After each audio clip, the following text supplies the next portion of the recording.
This is a secure CyberConnect podcast with Jay Adamson and Warren Atkinson, where we're joined by information and cybersecurity, technology and talent acquisition professionals who share their journeys, unique perspectives and offer advice and guidance.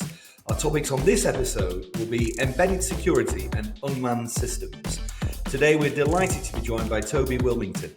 Toby has spent the last decade building and managing some of the world's most sophisticated cybersecurity defense systems. With a career that spans global institutions such as BAE Systems, Recorded Future and NATO, Toby has been the go-to advisor for a high number of governmental departments, working across critical infrastructure and the military forces, where he's crafted robust security strategies and resilient security controls for the world's most targeted networks.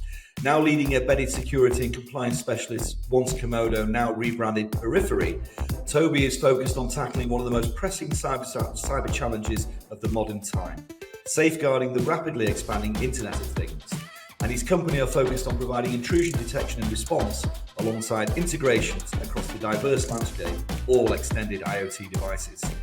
Toby recognises to the fullest that as IoT devices infiltrate just about every part of our existence and across sensitive networks, bringing previously isolated areas online, that they're becoming prime targets for cyber attackers, and there are often highly inadequate security and control measures that can be found within these newly connected spaces.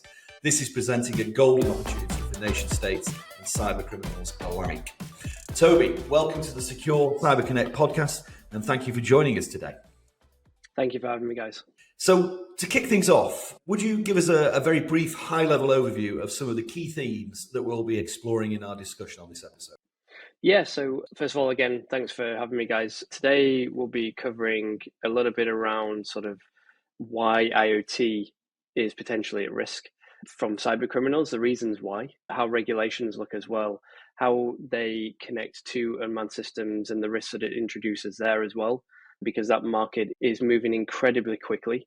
It's no longer just a hobby where people are flying drones around, for instance. It's now being used in many places that people probably don't know, and there's plans for this to be rolled out further and further. Also, probably talk a little bit about my background and the company's background and why we're working in this space. And hopefully I can give some valuable insights on where I think the markets are going, where I think regulations are going, and maybe some ways we can change our thoughts and make securing these things a little bit easier. Absolutely. And if you could kindly share something you may be proud or excited about that isn't featured on your LinkedIn profile, please. So proud or excited about? I guess an interesting thing about me, proud, I'm a qualified barber, which is probably a little bit different to a lot of cybersecurity professionals. Not too nice to be that one, I'm afraid, Toby. Wrong audience, right? But no, so I'm pretty proud about that. I also myself, I used to be in a touring band. We're on Spotify. I won't put you through the pain of listening to us, but we were touring the UK and Europe, so I'm pretty proud of that. And now, it's an unconventional route or an unconventional path, but now I'm here starting my own company with two very close co-founders as well. That's brilliant. Sure, clearly a creative mindset there. Yeah, hopefully that helps. I have been doing up until right now when we've done this rebrand. I've been doing most of the marketing and design myself as well. So that stops now, though. That's brilliant. And before we get into things, could you perhaps share with us a significant challenge that you faced in your career that's helped shift and shape your perspective on cybersecurity? I would personally say that I didn't do a degree. And I think one thing that is possibly a positive, I think, for cybersecurity, which I didn't think would be the case when I got into this. I kind of fell into it. I was always just good with computers and interested in breaking them and fixing them and seeing how things actually work. But I always assumed, just like many other sort of high-paying careers, for instance, you're going to need a degree or you're going to have gone to school for a long time. And that's something that I kind of really struggled with, sort of retaining the attention there. And I've always been better at doing things that are hands-on. And I thought that would be a significant challenge. And sort of how I got around that was doing a lot of self-learning. There's a bunch of courses out there. There's a bunch of really useful books out there that can get you, by the way, that's not me saying to people, don't do a degree, but it's like, there are things that are out there, especially in cybersecurity. And I think the industry, as cliquey as it might be, is probably one of the industries that I think is super accepting of people with a non-traditional background, right? Went to university, I don't know, went to go and work for KPMG or someone like that and did some sort of management consulting and then straight into cybersecurity, or did an apprenticeship in cybersecurity. I didn't have any of that. It was just hands-on skills, building a server at home, showing the fact that I'm interested in this and that I can talk about some of the problems that happen in cybersecurity. And I think that was the biggest challenge that I had to overcome, was that mindset of you have to have that education. But as long as you've got a way to get around that, I think that you can really succeed in cybersecurity, because it is an industry that accepts. No, that's great. It's really, really inspiring. Appreciate you sharing that. So look, let's look at some of the challenges here. I mean, and to set the stage on this, can you kind of define the scope and of course also the scale of the cybersecurity challenges that are facing many industries within IoT and unmanned systems today and as we go forward? Yeah, so IoT, first of all, is a terrible acronym. Because Internet of Things. Typically, I remember when we were raising money, or even actually just trying to find customers, when you say IoT, people think, oh, Ring doorbell or a baby monitor or something like this. But actually, just think of IoT as, and we use the term extended IoT, which is essentially making it worse, right? It's another bad acronym, but essentially just think of anything that's not a laptop or a server. So a device that is essentially connecting the physical world to the digital world, or the other way around, right? You want to be able to measure something or to be able to interact with something that is in the physical world. And that is all enabled via IoT. And typically, these technologies are very, or at least somewhat, resource constrained compared to a laptop or a server. So they don't have a bunch of storage. They don't have a ton of memory. Sometimes they don't even have a standard operating system, like a Linux or a Windows machine. So they don't have traditional, for some of the people listening today will understand what file-based operating system is. They'll have an RTOS system, which makes it a bit more complicated as well. And then sort of compounding that as well, the networks that they use are also very different. So traditionally, when you're on a laptop or a server, right, you don't really think about how big the email is that you're sending, right, or how big this file is that you're transferring across the network. A lot of these IoT devices are using SIM networks, so LTE, or even satellite, which is more expensive, even more expensive, and they don't have the bandwidth to be able to send the message sizes. So you're restricted in so many different ways.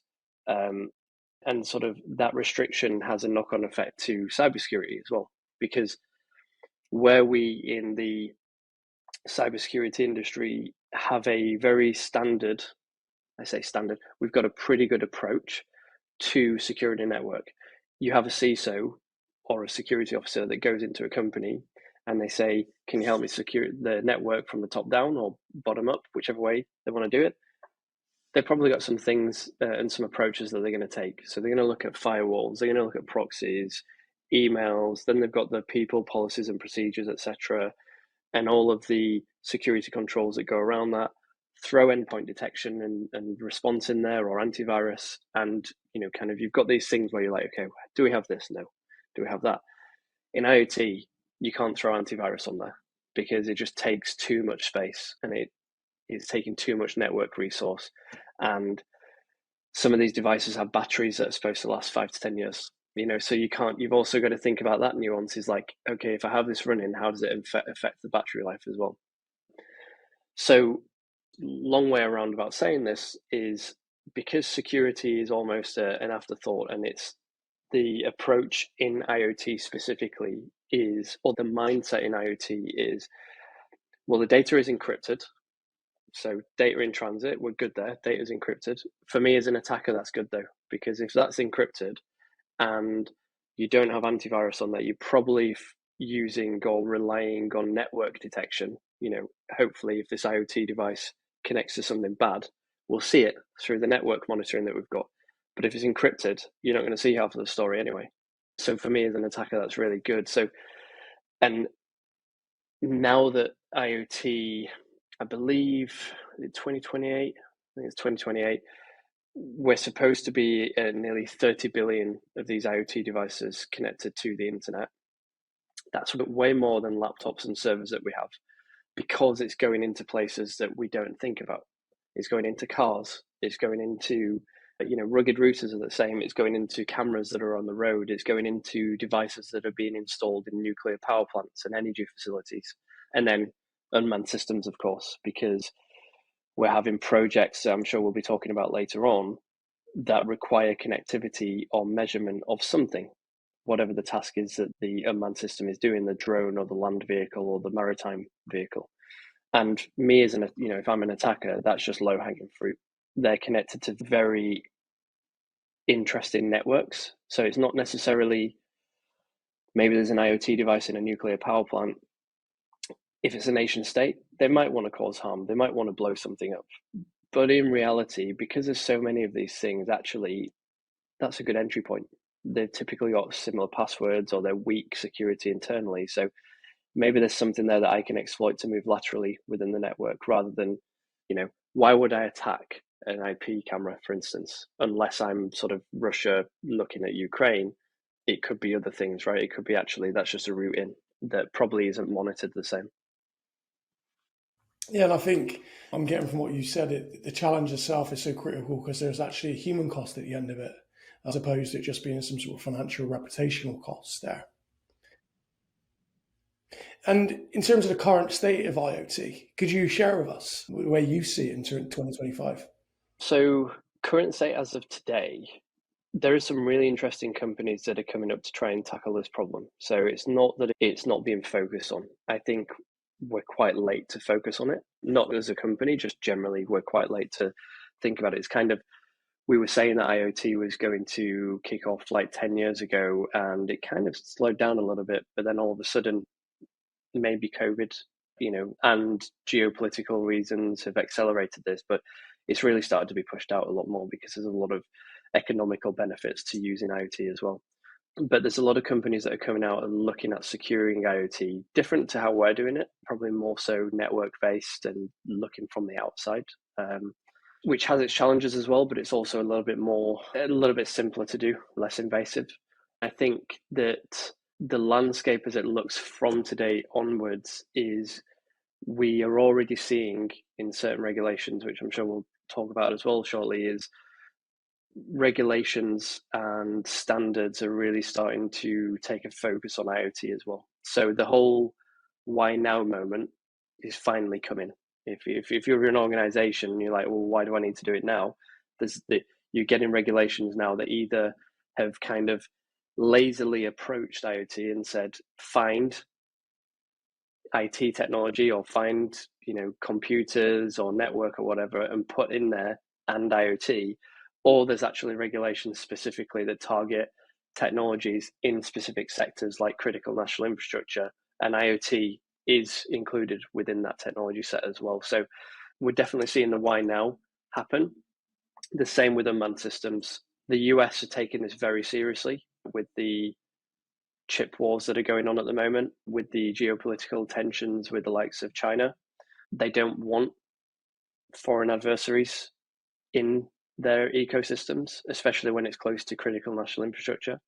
So they have things that we'll talk about, which specifically mean that they can only use either US or heavily verified technologies that have been signed off to say this does not contain hardware. It's mostly focused on hardware though, from certain nations. But you still do have these complex supply chains, especially around software as well, creation. But we're starting to see that specifically in unmanned systems.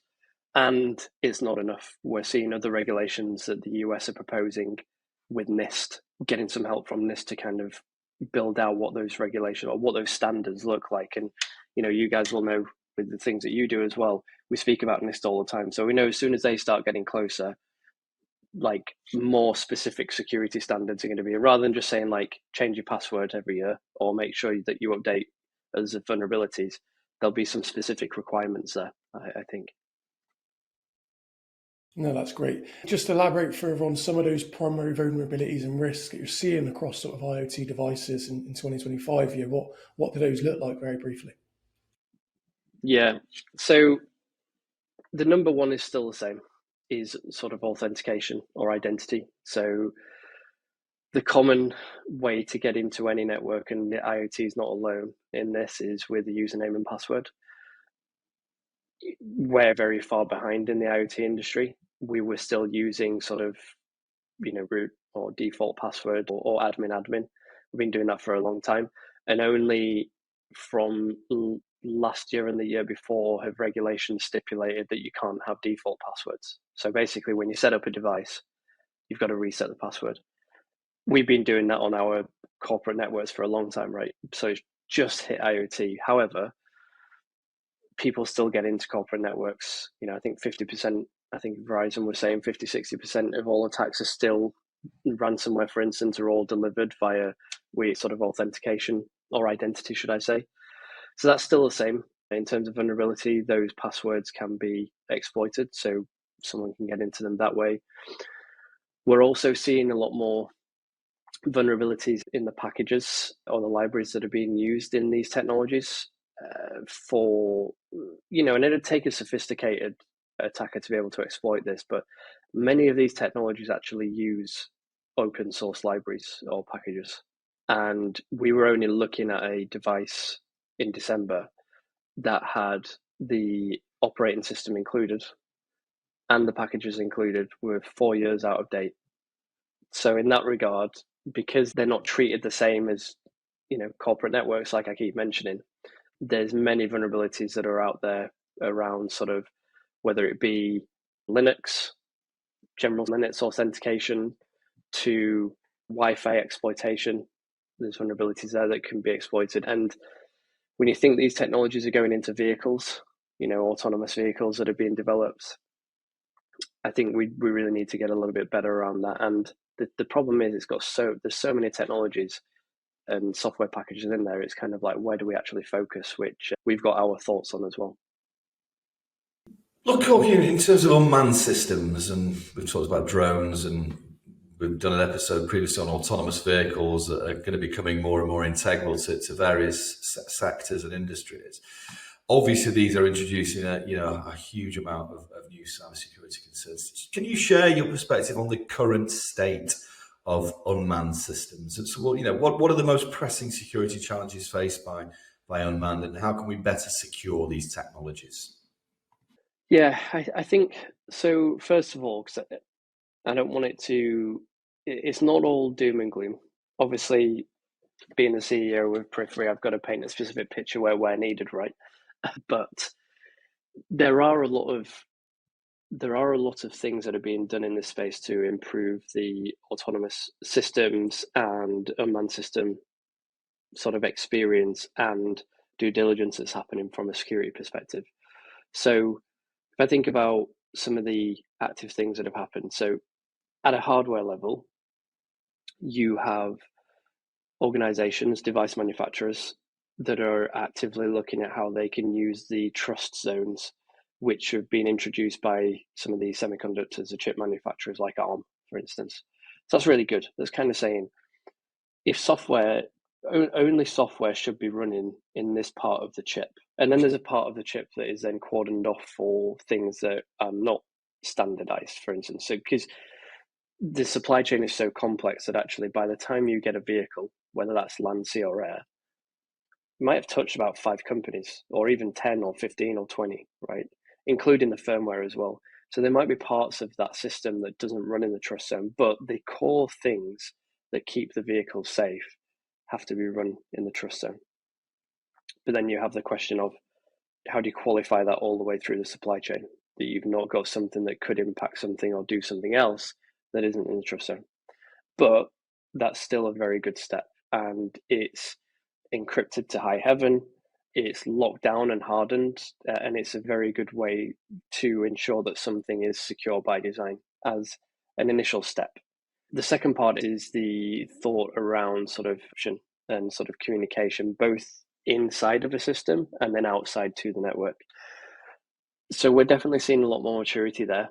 People are introducing sort of more private networks and really scoping out how the communication is supposed to work within vehicle networks. The complexity is that where the complexity comes in is you've got the automotive sector itself.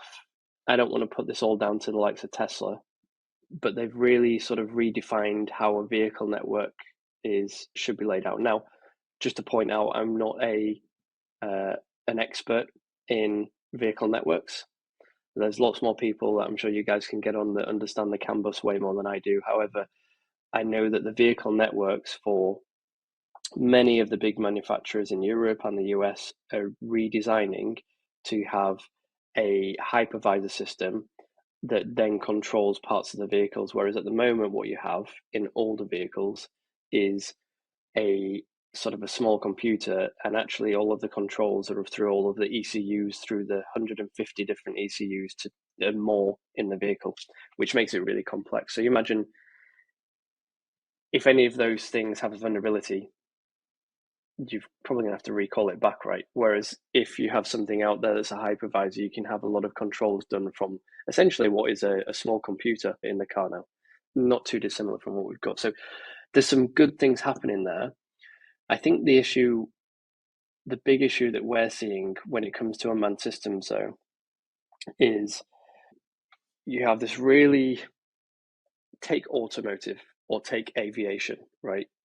They're very old industries, very engineering heavy. They've been doing the same thing with amazing innovations, but they generally move very slow, right? However, look at how fast software moves. And you only have to look at AI, and I'm sure you guys probably speak about this every other podcast, right? But you look at the speed of how AI has gone over the last just year or two compared to the progression of what a normal vehicle looks like on the street in the last 10 years. They're wildly different. So if you start pushing them together, there's going to be sort of a friction point. And the issue is, the more software and functionality you put into these vehicles, the more risk it's put in, but it's still moving at the pace. And the only thing that's slowing that down at the moment is legislation, which is good. But that, I don't know if any of you have been to San Francisco and been in a Waymo. It's a fantastic experience. You get driven around, there's no driver, and it will go 30, I think the last one I was in was 35 miles an hour. You can do 10, 15, 20 miles in this thing. It's amazing. And you don't have to speak to anyone. So imagine getting an Uber where you don't speak to anyone. And you see all of the calculation that it's doing on the screen as well. And you just think, wow, the person is not looking at the cars behind you, on the different streets and the people coming out of different shops and all of this sort of stuff. It's Johnny Five from Total Recall time, isn't it? Almost. Yeah, and it's so positive. And I really do think in the next few years, there's going to be this point where it's like, it makes so much sense to move that direction, move that way. But the ultimate issue is that the automotive industry, for instance, or the aviation industry, really look at flight safety. So like, how do we make sure these planes don't crash into each other, that they're moving at different levels? How do we authorize certain things all of these regulations, whether it's in aviation or in vehicle, always have a human in the loop, right? They always have some, but as soon as we start moving to autonomous, you then start thinking about, how do we protect the software? Because that's the human, that's the person, right? It's the software. And that's the bit that I don't think has been cracked yet. And that's kind of why we exist, is to help companies get there quicker. And the people that we speak to, the reasons why we're speaking to them is because the legislation or the regulations are very specific and they change in geography. So what that looks like in sort of Riyadh or in Saudi Arabia generally, and France and the US, or specifically around a nuclear power plant, they're all very different, what those requirements are. And just getting into that now, I suppose, what look, as anything, as these systems become more widely adopted and as the landscape evolves, with that comes the inevitable regulatory changes. And what's your take on these regulatory changes surrounding all these systems? How can organisations ensure that they remain compliant, when they're adopting all these new technologies? I'll try to be pragmatic on that. So if you aren't doing much at the moment, because the UK, I think, is a little bit more relaxed in that regard. Don't get me wrong, they're not saying don't do anything. But there's certain things to get through SORA, for instance. If you want to get a drone into the air and do certain things with this unmanned aerial vehicle, it has to go through something called a SORA assessment, SORA.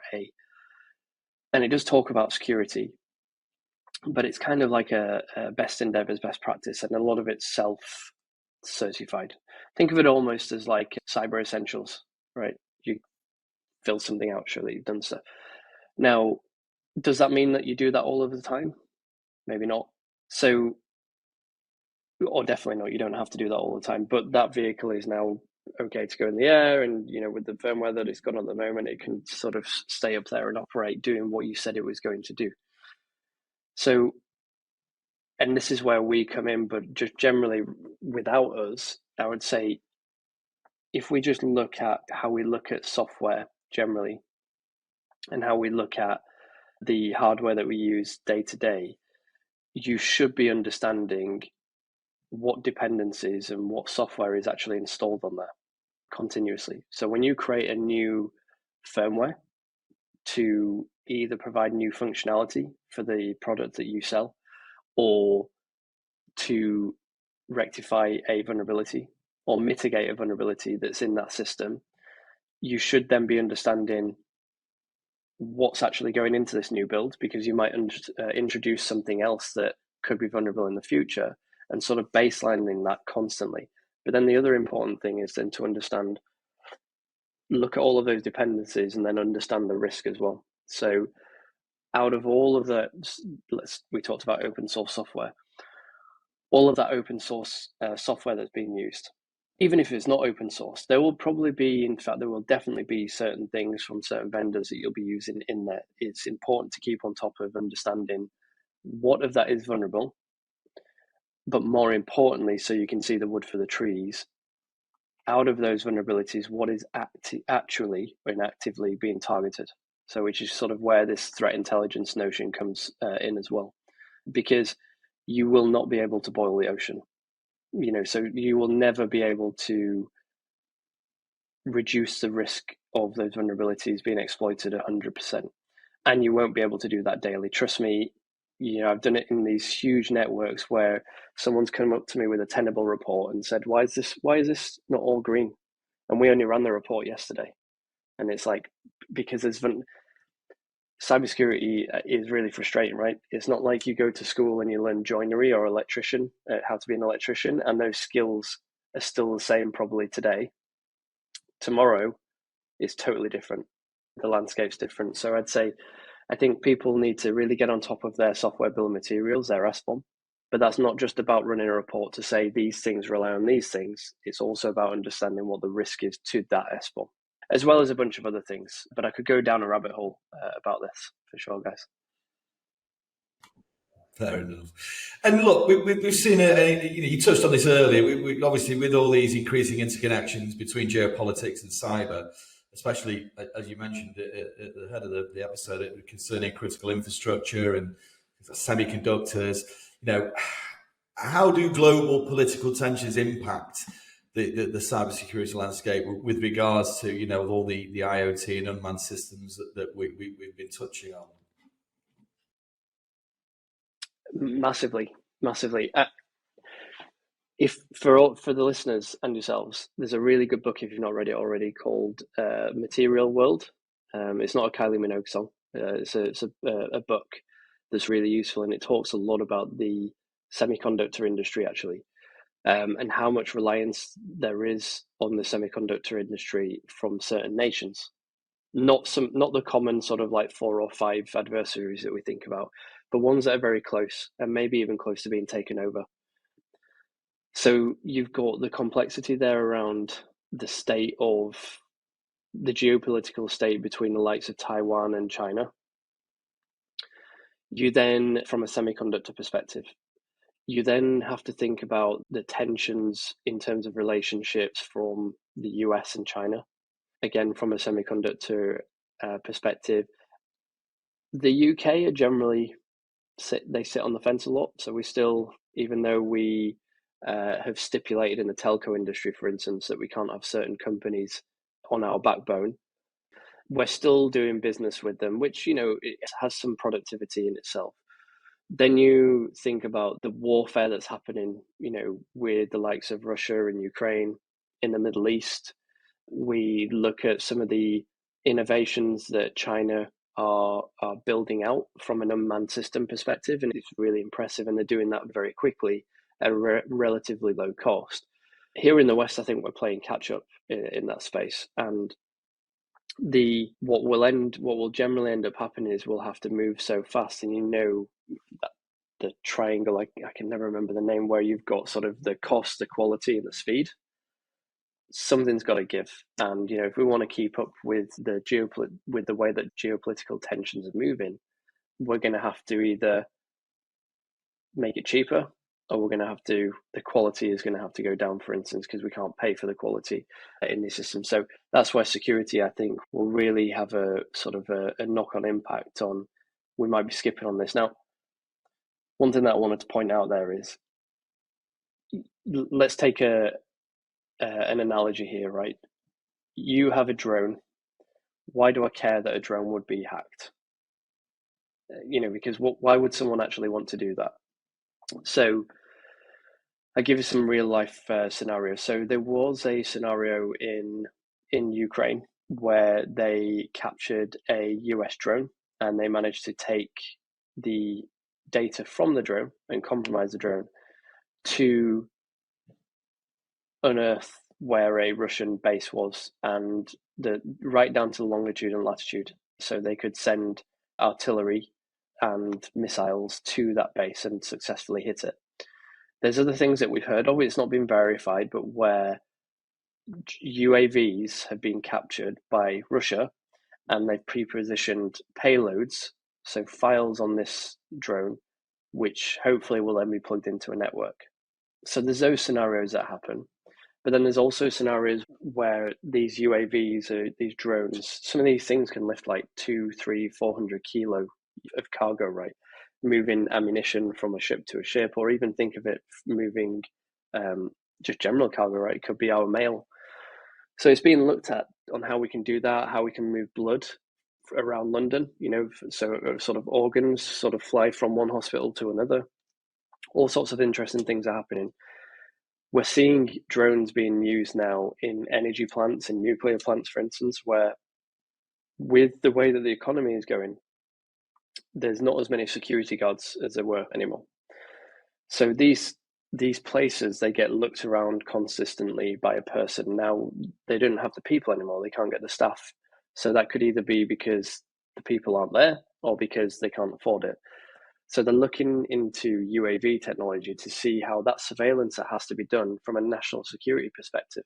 We've got to understand whether people are walking around can be done by a drone. So what's happening is you have these companies that pop up that have these really cool drone ports, essentially, where the drone kind of opens up like a bat cave, and a drone will pop up and it'll do some surveillance in its designated area. And there might be 10, 15, 20, 50 of these.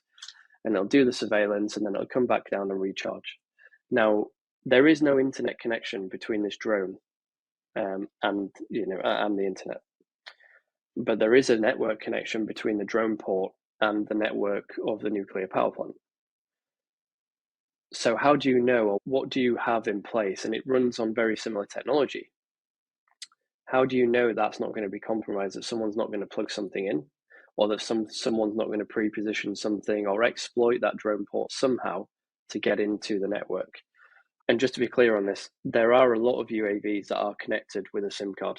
So it's not, I'm just saying that one in specific, where they say, hey, the drones that are in nuclear power plants are not connected to the internet. Sure, they're not. But actually, these drone ports are connected to the network. And, if you're working in an air-gapped network, do you just say don't secure anything?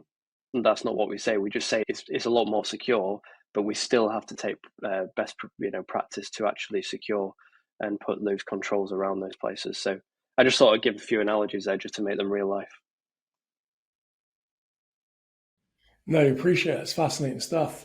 And going back to the software bill of materials you mentioned earlier, SBOM, could you briefly define what that is for our audience and share how organizations can leverage SBOM to prioritize vulnerabilities? Yes. Yeah. So it's something that's been mentioned a lot more in standards and regulations now. The way I like to simplify it is, we've been doing a lot of this in enterprise and corporate networks for a while. It's understanding the full stack of software, libraries, etc., that are installed on the device. So whereas we think of like a laptop, this is going to be on an embedded system or on a stripped back version of Linux. So understanding what is installed, what's running, what is it actually doing, and what's the dependencies there. So what I mean by this is it may be that process is able to spin up these other three processes to it, and to understand what actually makes the product work and how it hangs together.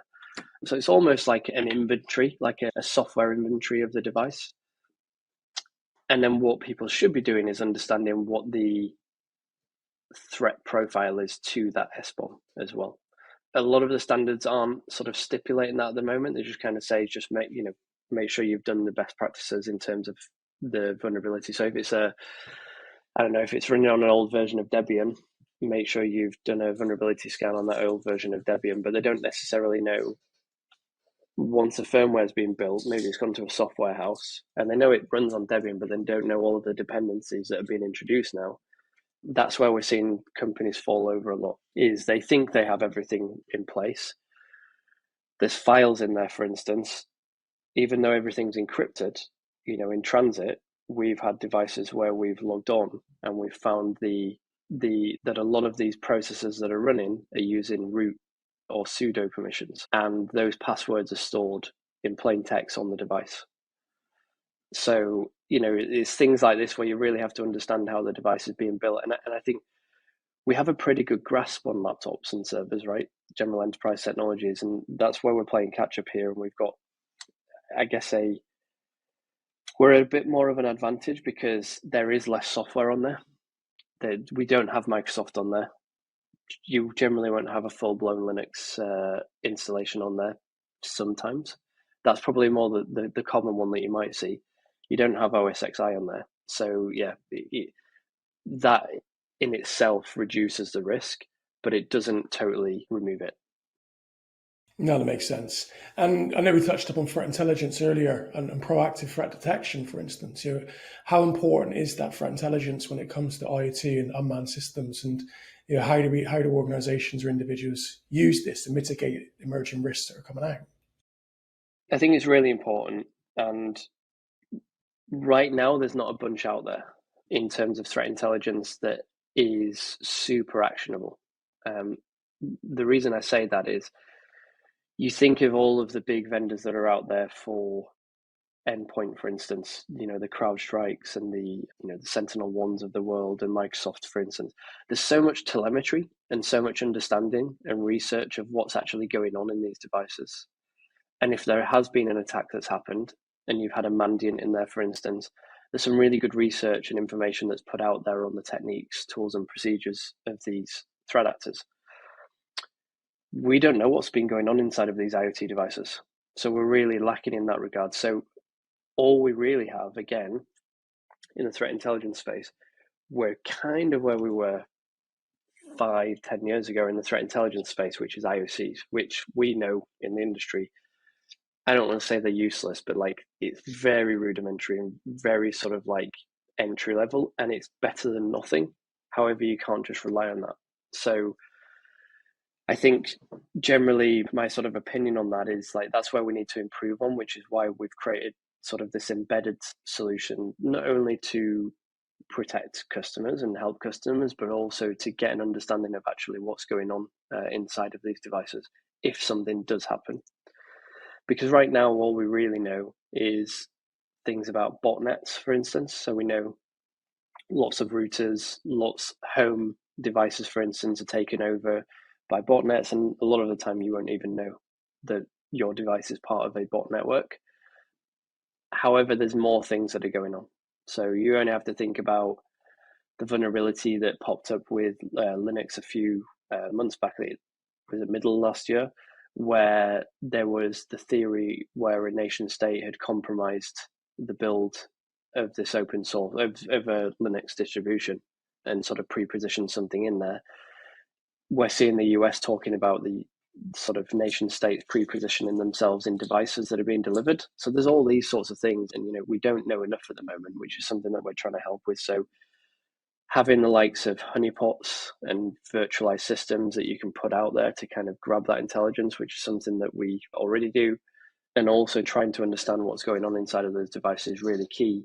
But gathering information and understanding what adversaries are doing, what technologies they're targeting, really allows you to clarify and take a risk-based approach on at least patching vulnerabilities at the base. We're not even talking about being proactive yet, but then also understanding the IP addresses and the hashes and the sort of URLs that could be being communicated with is really key as well from a network perspective, which is why I always say I'm a real, not just because I worked for Record of Future, but I've always been very about really understanding what's going on with the neighbours, which is an analogy that I like to, what's going on outside, so I understand whether people are actually targeting my street, and if they are they targeting the locks on my doors, or am I pretty good in that regard? Yeah, and it allows security teams and leaders, for instance, to deploy resource in the right way, as opposed to sort of just fumbling around in the dark, overutilizing your teams, and you're ultimately driving a higher level of burnout. Exactly. And look, you've been on a really exciting journey, and I know you've got a tough one ahead of you. We do commend you on your contributions to the industry. So can you tell us a bit more about Kimodo and obviously the rebranding, your mission and your vision? Yeah, so our sort of vision is to be the go-to security partner for all things IoT. And sort of we're on a mission to sort of get there, which again, we can't boil the ocean, right? So we're really focusing on at the moment, we're a software company, essentially. We're focusing on helping those customers get to market quicker. So these device manufacturers, they've got security teams, a lot of them. They don't necessarily have the skill set to be able to do what we do very quickly. We want to help them do that so that we can free up their time to do the things that they need to do and that is more important, such as getting the devices out there, iterating quicker, and providing more value to their customers. We set out, myself, Kane and Adam, where, as you said earlier, all of us NATO and BAE Systems, we've been securing and sort of witnessing some of these complex attacks that have been happening on some of these networks that are high value to some of these threat actors. So we kind of have a really good grasp and concept on what those attacks may look like, as well as general cyber criminal activity. And we'd seen this, we'd seen a lot of people, a lot of CISOs talking about the risk that IoT is introducing into the network, specifically in critical infrastructure, actually, which is where we started. And I always remember there was a time I did a roundtable for an energy, oil and gas organizations for a few of them. And there was a bunch of CISOs sat on the table, and they kind of were speaking to themselves, talking about this IoT problem, and said, we kind of put the IoT network over here and just hope for the best. If anything happens, because we don't have a way to really give ourselves conviction that we've got this all in hand, hopefully the network detection just picks it up, and what we'll do is just segregate the network. But we know, if you guys speak to sort of people in OT and IT, they're talking about this convergence that is happening, where it's getting really hard now to basically balance the weight of the business needs and evaluating all of this stuff that's happening with the business which will allow them to make better business decisions, make more money, but then also balance security as well. So segregating the network isn't as easy as it once was, and ensuring that, we've worked in, top secret networks where we've seen engineers that have punched holes through network to make their job easier. So we still have insider threat. So even though we think that thing's over there, you can guarantee that someone will probably want to make their job easier. And, they'll do it in a fairly secure manner, but there might be 4 jump boxes and they'll be able to get into an air gap network. So it's never totally secure, which is why we sort of existed. We were like, well, we've been doing this for a while, so let's try and make an embedded solution where we can go into these small systems and ultimately provide what we might know as an antivirus or an EDR, but we can help validate whether this meets regulations and compliance as well. Yeah. And very briefly, for entrepreneurs out there and other founders that are perhaps listening, could you share a bit about your experience when it comes to fundraising, as well as perhaps sharing a bit of advice and guidance for those that are looking to take a similar route? Probably didn't realize how difficult it would be, naively. So the last year, we raised some money in April last year, has really been really honing in on that beachhead to understand, we know that the problem's there, but we're not going to be able to help every single industry with a small team that we've got right now. And every time you speak to a different industry, every time you speak to a different profile of person, a different role, you have to communicate in a different way. So we've had to really sort of like hone in on that. So we're now a team of 8. And where we're at the moment is we're helping customers to really get ready, those device manufacturers to get ready for the likes of NIS2, EU Cyber Resiliency Act. There's, in the US, there's things called the Blue and Green List, and people are talking about something called the Detect Act, which is where NIST are potentially going to come in to sort of talk about unmanned systems and the cybersecurity requirements there. So we're really helping to basically take that off their plate from a software perspective and allow them to do that in probably about 60 to 70% quicker than what they do today, which obviously comes with cost savings. So yeah, team of 8. And then for this year, we've potentially raising again if everything goes well. So if everything doesn't go well, then we'll maybe have another webinar about that, another podcast about that. No, that's brilliant. And for junior individuals that are perhaps sort of entering the industry, what key advice would you give to them, as well as those leaders that are looking to advance their career? Yeah, I'd be biased on this. So when we did our fundraise, so we got into a accelerator called Techstars, and there's not many cybersecurity companies that go into Techstars. So we were asked, like, why were you doing Techstars? You don't see many companies doing that. I think that put us a step ahead because I said I've been in a band. I'm generally quite creative. I had a t-shirt company when I was younger. That's as close as I have been to having a startup. And, if you're a self-employed, it's not the same. When you're setting up a software company or a hardware company or a business that is going to be venture, it's not the same as just running your own sort of like consultancy. So we had to learn that, and that's what the accelerator really helped with. So I'd say if you can get into something like that, it'd be really useful, an accelerator. But before you even think about doing that, we'd gone for like 6 months trying to do this. It wasn't exactly what we're doing now, but we were like, we think we've found this problem that needs solving. You really need to define what the problem is and be speaking to people. So I think when you have technical co-founders, and that's the other point I'd say, is a well-balanced team is really key. You try and do it on your own, and if you're a technical person, it's very hard because it's very easy to get stuck into heads down mode. I'm creating this bit of software, I'm creating a solution, and now I've got to try and find the problem. The business will die.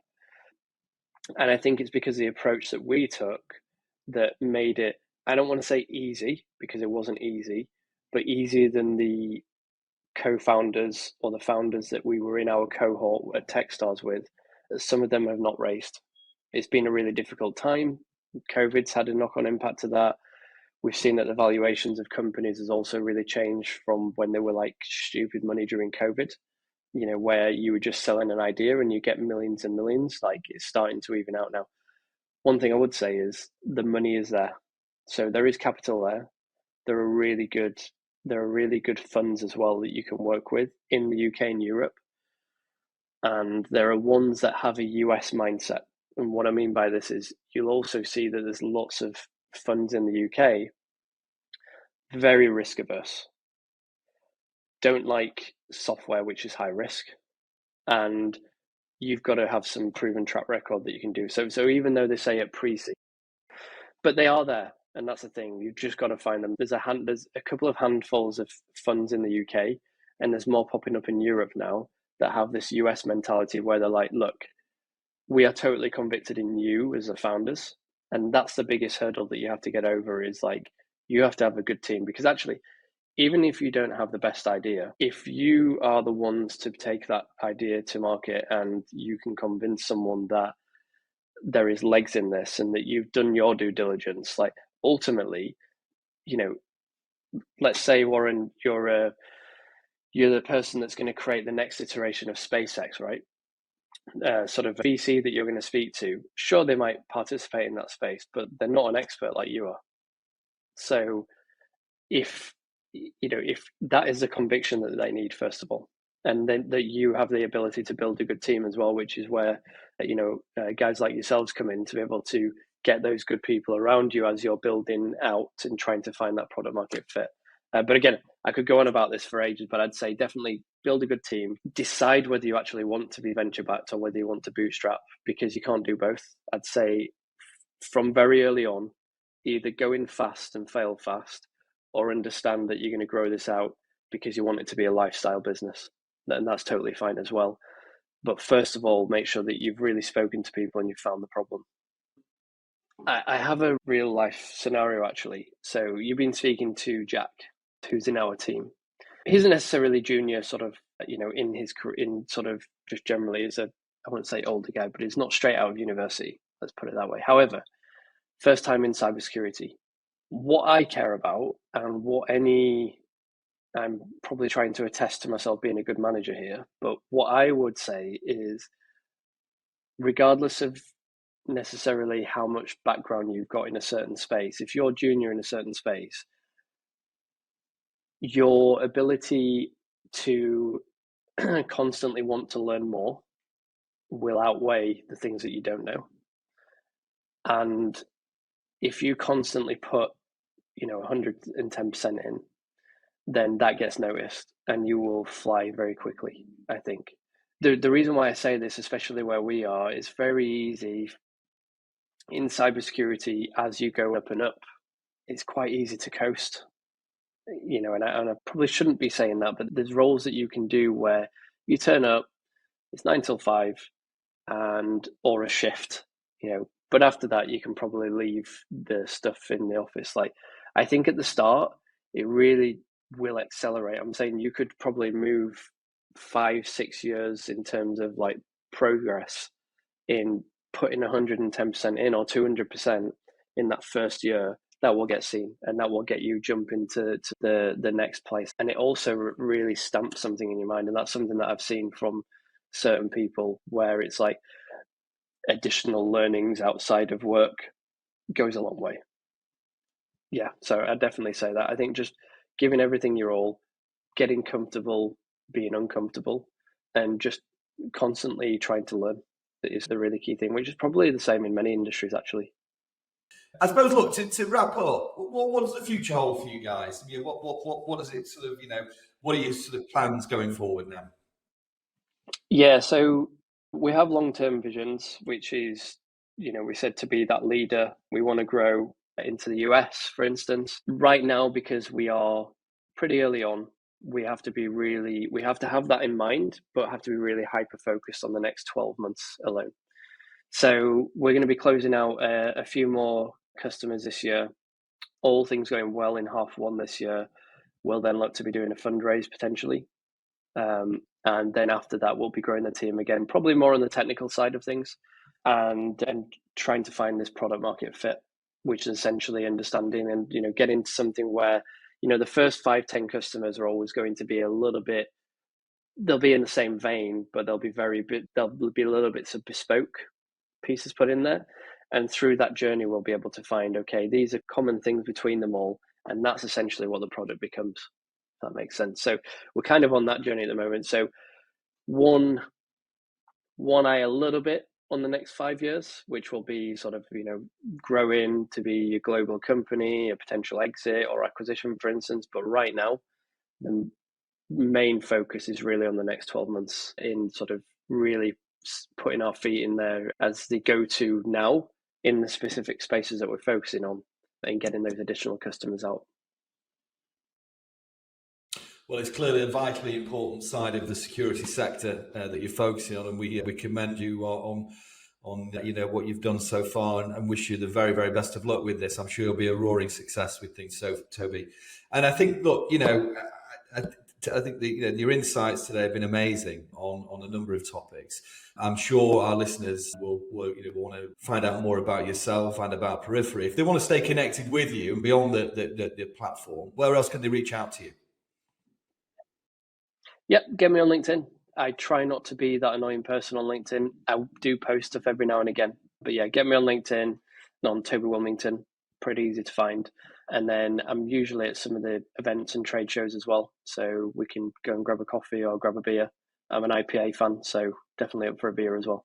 No, that's great. And Toby, are you happy to rejoin us again in the future for a panel discussion and perhaps some live sessions? Yeah, absolutely. That's brilliant. You can help us increase our dystopian nightmares even further on the next episode, Toby. Yeah, I've got a few more stories there. We'd like to say a huge thank you to you and obviously to our community and all our listeners, as we're sure that there's been a lot of value found in today's episode. As always, if you want to continue the discussion and for more sustained engagement, then we invite you to join the Secure CyberConnect community. We're offering a range of collaborative solutions for technology and security professionals at no cost.